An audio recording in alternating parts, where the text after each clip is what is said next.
नक्सलियों की सबसे बड़ी ताकत होती है ग्रामीणों का सपोर्ट और उनकी खुफिया जानकारी। इनके पास खुफिया जानकारी बहुत ज़्यादा रहती है, ये जो होते हैं ग्रामीणों से बहुत ज़्यादा अटैच में रहते हैं। नक्सलियों की पृष्ठभूमि को देखते हैं आखिर ये नक्सल शुरू कब हुआ। 60 के दशक में भारत में किसानों की दुर्दशा बहुत ही दयनीय हो गई थी।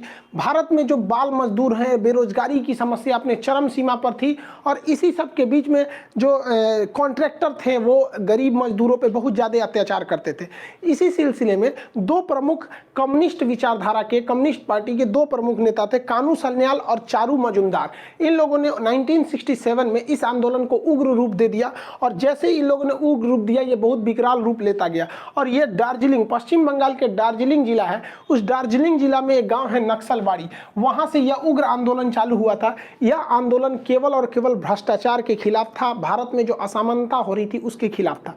वर्तमान में नक्सल आंदोलन जो है यह कम्युनिस्ट का ही एक रोल है, यह अपने खुद के रास्ते से भटक गया है, लेकिन इसकी एक ही है कि भैया ये सरकार के साथ ये कहते हैं कि समानता का भाव रखें। भारत में असमानता किस तरह है आप बस इस बात से अंदाजा लगाइए कि भारत में एक और तो इतने अमीर लोग हैं कि टोटल भारत का 73% पैसा केवल 1% लोगों के पास है, यानी भारत के केवल 1% ऐसी आबादी है जो कुल पैसे का 73% उन्हीं के पास रहती है। उनके पास हर सुख सुविधाएं हैं, ये भारत का ही सीन है। उनको छुट्टियां मनाने के लिए है, एक से एक रेस्टोरेंट है, पैसा है, बहुत है, लेकिन यही वो भारत है जहां एक तरफ इतनी भयानक गरीबी है जिसका कोई हद नहीं। इसी के खिलाफ लड़ाई है नक्सल की लड़ाई, और ये लड़ाई बहुत आगे चली गई और किसानों को अपने फेवर में ले लेते हैं। अब किसानों की भारत में सुनने वाला है कौन? महाराष्ट्र के नागपुर से हजारों किसान जो थे वो दिल्ली की यात्रा के लिए कूच कर गए, लेकिन हमारे न्यूज चैनल पे बैठे बिस्कन्याओं को तो ये समझ में आया नहीं, ये कोई मीडिया नहीं बना, लेकिन वही कोई बॉलीवुड की सेलिब्रिटी कुछ बोल देगा तो उसको बहुत ज़्यादा दिया जाएगा तवज्जो। आप देखेंगे यही हाल हो गया दिल्ली बॉर्डर पे, जो सिंघू बॉर्डर, गाजीपुर बॉर्डर, यहाँ जो किसानों का था वो अजीब सिचुएशन में रह गया है।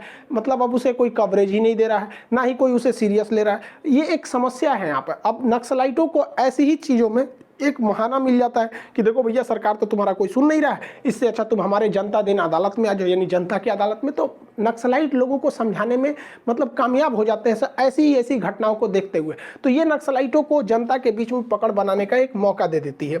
हालांकि ऐसा नहीं है कि नक्सलाइटों के खिलाफ सरकार ने कुछ कदम नहीं उठाए हैं। जो भी सरकार है पिछले से लेकर अभी तक में कुछ ना कुछ कदम अच्छे उठाए ही हैं। 2008 की बात करेंगे तो भारत में 233 जिले थे जो नक्सल प्रभावित थे।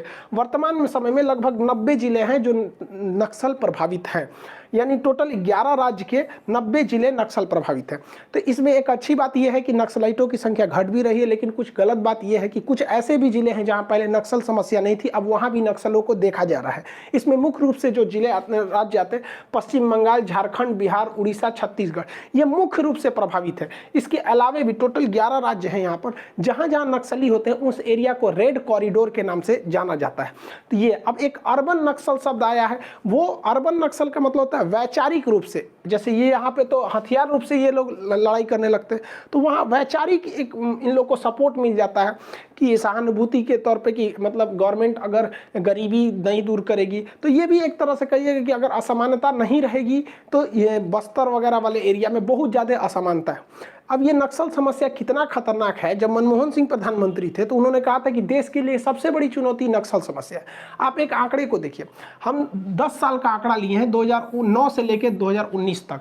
ये 10 साल में 2009 से 2014 तक मनमोहन सिंह प्रधानमंत्री थे और 14 से लेकर 19 तक मोदी जी थे, लेकिन दोनों के एक एक कार्यकाल को हमने इसमें शामिल किया है। इन 10 सालों में जो नागरिकों की मौत हुई है वो नक्सली हमले में 2191 नागरिकों की मौत हुई है नक्सली हमले में, जबकि कश्मीर में जो आतंकवादियों से हमला हुआ है वो केवल उसमें 384 नागरिकों की जान गई है। यानी नागरिकों की जान लेने में नक्सली ही ज़्यादा खतरनाक है। अब हम बात करते हैं हमारी जो सुरक्षा में लगे हुए जवान हैं वो कितने शहीद हुए हैं।